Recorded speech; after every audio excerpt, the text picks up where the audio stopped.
No one remembered when the warning first appeared. It wasn't carved into stone or broadcast in fire. It didn't come with fleets or ultimatums, it was just, there, a quiet notation embedded in star charts across the Orion Spur, repeated in countless languages, copied so many times that its origin was forgotten. Human territory. Unmapped. No returns recorded. To most species, that alone was an invitation. The Car Dominion had never believed in ghosts, curses, or forbidden space. They believed in numbers, tonnage, and firepower, and by every measurable standard, the Dominion was unstoppable.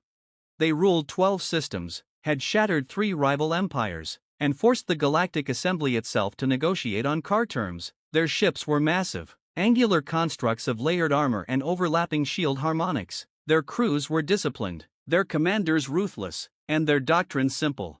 What does not submit will be broken. So when a junior cartographer nervously pointed out the empty region labeled human space during a territorial expansion briefing, Supreme Commander Vrax didn't hesitate. Dispatch a reconnaissance flotilla, he ordered. If they're gone, we claim it. If they're hiding, we drag them into the light. There were no protests, only curiosity. After all, how dangerous could a species be that vanished without leaving a trace? The flotilla entered human space on a standard jump vector. There was no explosion, no resistance, no warning shots. Just silence. Stars burned normally, nebulae glowed faintly in the distance. Sensor readings came back clean, too clean. No debris fields, no traffic, no signals older than a few decades. Strange, one officer muttered. Even dead civilizations leave ruins. Commander Kethrak, leader of the flotilla, narrowed his eyes. Proceed inward, he said. Full sensor sweep, record everything. They passed the first system. Then the second. Then the third. Every world they scanned showed signs of past habitation, but no cities, no orbital platforms, no satellites, oceans undisturbed, continents reclaimed by forests and deserts. It was as if someone had carefully erased themselves. That doesn't make sense, the science officer said. Population indicators suggest billions once lived here. Where did they go? Another asked. No one answered. Then the sensors flickered. Just for a fraction of a second. Report, Kethrak snapped. Nothing concrete, the officer replied. Background noise spike, could be stellar interference. Kethrak wasn't convinced, but he said nothing. The flotilla continued. That was when the first ship vanished. No alarm, no explosion. One moment it was there, flying in perfect formation. The next, it was gone, cut from existence so cleanly that even its gravitational shadow disappeared. Status of Cruiser 3? Kethrak demanded. No response. Scan for debris. Nothing. Energy signature? None. Crew members exchanged uneasy glances. Ships didn't just vanish. Then another flicker. Another ship gone. This time, the comm channel filled with panicked voices. Commander, something brushed our hull. Navigation is lagging, like space itself is resisting us. Sensors are lying. I swear they're lying. Kethrak slammed a claw against the command console.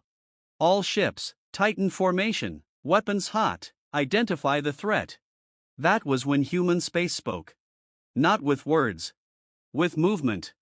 Stars shifted. Not literally, but relative to the flotilla. Gravity wells subtly changed. Jump calculations began to fail. The space between points grew elastic. You feel that? One pilot whispered. It's like we're being herded.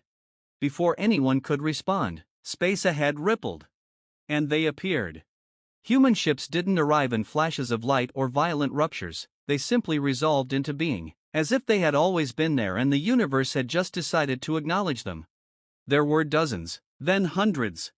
Sleek, dark-hulled vessels with no visible weapon ports, no glowing engines, no energy signatures that made sense. Their designs were asymmetrical, almost organic, like predators frozen mid-motion. The flotilla opened fire. Beams, missiles, kinetic slugs all unleashed in coordinated fury. The human ships didn't dodge. They weren't there anymore. The attacks passed through empty space as the human vessels reappeared behind the car formation. Then came the return fire. No beams, no missiles. Just effects. One car cruiser suddenly lost cohesion, its atoms forgot how to bond, and the ship gently unraveled into glittering dust. Another ship's shields inverted, trapping its own reactor output inside until it collapsed in on itself without sound. A third simply froze, time around it slowed to near zero, locking the crew in an eternal moment of terror. The car weapons officers screamed for targets. There were none. The humans didn't fight like warriors. They fought like engineers correcting an error. "Commander," the science officer cried, "they're not attacking randomly, they're editing reality." Kethrak's mandibles clenched. "Open communications," he roared. "Now!" To his shock, the channel opened instantly. The human face that appeared was calm, unarmored, almost bored. "You crossed the boundary," the human said. "We hoped the warnings would be enough." Kethrak forced himself to speak. "Who are you?" he demanded. The human tilted their head slightly. "We're the ones who learned early." "Learned what?" "That the universe is hostile," the human replied. "Not because it hates life, but because it doesn't care. So we learned how to make it care." Behind the human, holographic displays showed entire star systems folding, shifting, being rearranged like pieces on a board. Kethrak felt something he had never known before. Fear. "You erased yourselves," he said. "Why?" The human smiled faintly. "We didn't erase ourselves, we withdrew. Every time we reached out, someone tried to conquer us, so we stopped being something you could find, unless you insisted." The car fleet was falling apart, ships disappeared, disabled, or trapped in incomprehensible stasis fields. "Please," Kethrak said, the word tearing itself from him, "we will leave, we swear it." The human's eyes softened, but only a little.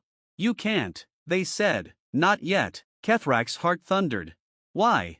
"Because," the human replied, "every species that enters human space learns the same lesson, and if you're going to tell others what you saw, you need to survive long enough to understand it." With a gesture, the human fleet ceased fire. The remaining car ships, only 3 of the original flotilla, were suddenly expelled from human space, flung across light years in a blink. They emerged battered, systems failing, crews shaken beyond reason. They limped back to Dominion territory. When Supreme Commander Vrax heard the report, he laughed. Until he saw the data. Until he saw the recordings of ships dissolving without weapons. Until he saw the human face, calm and unafraid. "What do they want?" Vrax asked quietly. Kethrak answered in a hoarse voice.